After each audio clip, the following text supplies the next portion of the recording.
اعوذ باللہ من الشیطان الرجیم بسم اللہ الرحمن الرحیم الحمد للہ رب العالمین والصلاة والسلام علی سید الانبیاء والمرسلین ابی القاسم محمد وآلہ الطیبین الطاہرین المعصومین المظلومین ولعنت اللہ علی اعدائہم اجمعین۔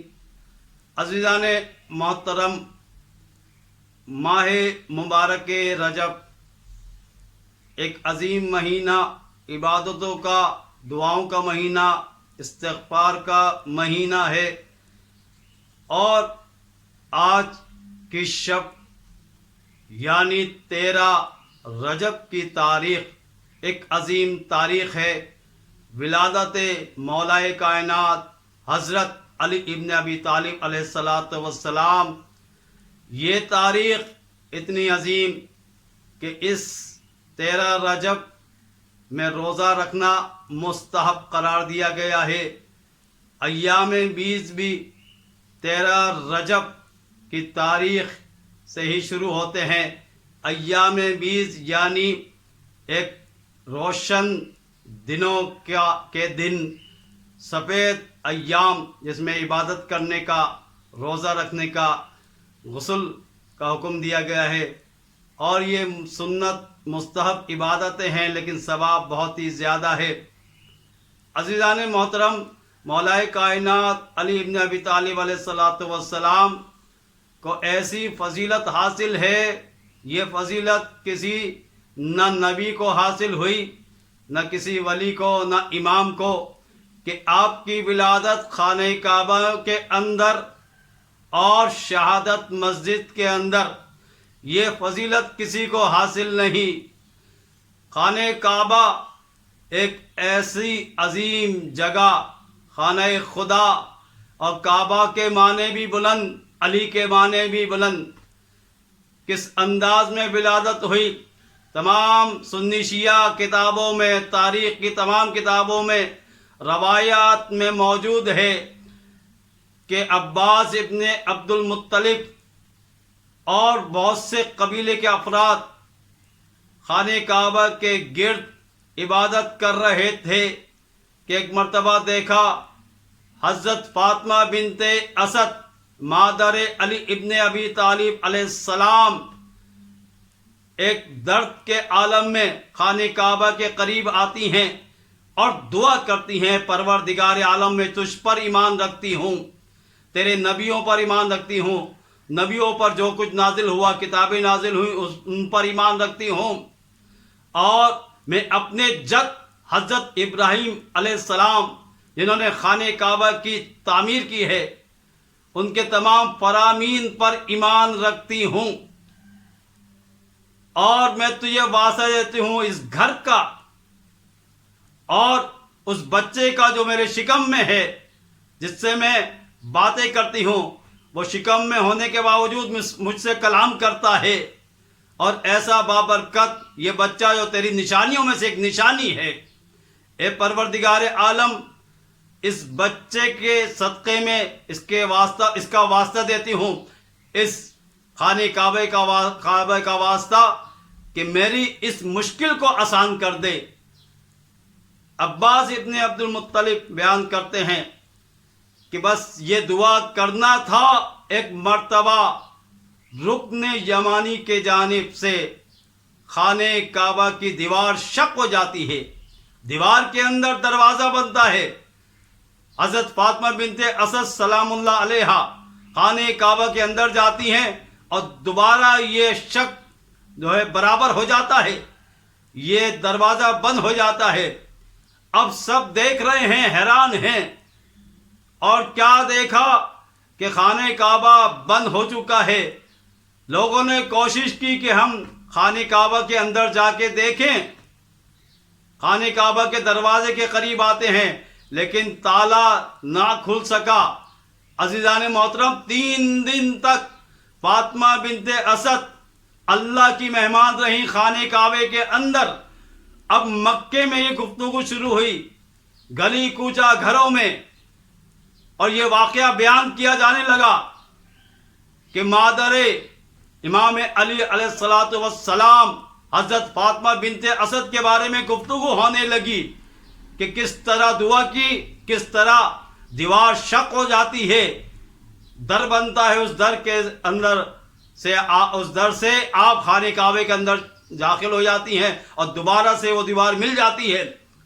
اب یہ واقعہ اتنا مشہور ہوا، 3 دن تک ذکر ہوتا رہا۔ حضرت ابو طالب آتے ہیں، پیغمبر اکرم محمد مصطفیٰ صلی اللہ علیہ وآلہ وسلم آتے ہیں، 3 دن کے بعد 4تھا دن شروع ہوتا ہے اور وہی در، وہی دیوار دوبارہ سے شق ہوتی ہے اور حضرت فاطمہ بنت اسد اس در سے خانہ کعبہ کے اندر سے باہر آتی ہیں اور اعلان کرتی ہیں، لوگوں مجھے اللہ تعالیٰ نے یہ فضیلت دی ہے کہ اس بچے کی ولادت خانہ کعبہ کے اندر ہوئی، یہ بچہ اللہ کی نشانیوں میں سے ایک نشانی ہے، اور حکم ہوا ہے کہ اللہ علی الاعلیٰ ہے، اس بچے کا نام علی رکھا جائے۔ اور آپ خطاب کر رہی ہیں، اور یہاں تک یہ دیکھا کہ اللہ کے رسول نے جب اپنی آغوش میں مولا کائنات کو لیا تو آپ نے اپنی آنکھیں کھولی اور اللہ کے نبی کی زیارت کی، اور یہ پیغام مل جاتا ہے کہ علی نے جب آنکھیں کھولی تو پہلی زیارت پیغمبر اکرم محمد مصطفیٰ صلی اللہ علیہ وآلہ وسلم کی ہوتی ہے۔ اور اس بچے کی خاصیت بیان کی گئی۔ فاطمہ بنت اسد نے جب خطبہ دیا باہر آنے کے بعد تو اسی انداز میں بتایا کہ یہ نبیوں کے سردار پیغمبر اکرم محمد مصطفیٰ صلی اللہ علیہ وآلہ وسلم کا وصی اور جانشین ہے۔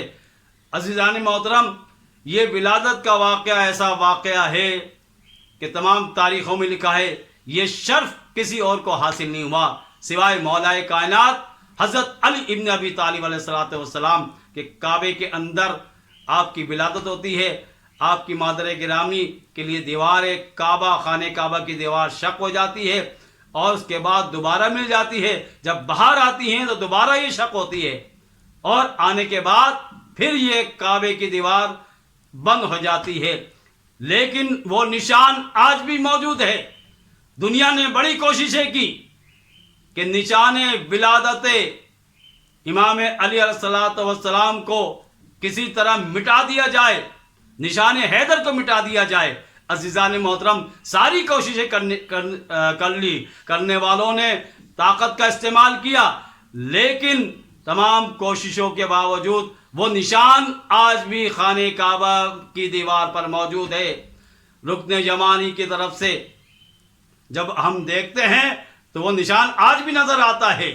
خانہ کعبہ کی دیوار جو شق ہوئی تھی وہ نشان دنیا کی کوئی طاقت نہ مٹا سکے گی، اور یہی مولا کائنات کے فضائل کا کمال ہے۔ دنیا کوشش کرتی ہے کہ علی کے فضائل کو مٹا دیا جائے، نام کو مٹا دیا جائے۔ نام تو بہت دور کی بات ہے، فضائل تو بہت دور کی بات ہے۔ علی کی ولادت کے نشان کو کوئی نہیں مٹا سکا۔ یہ کہیے کہ نشان حیدر کو جب کوئی نہیں مٹا سکتا تو نام علی کو کیسے کوئی مٹا سکتا ہے؟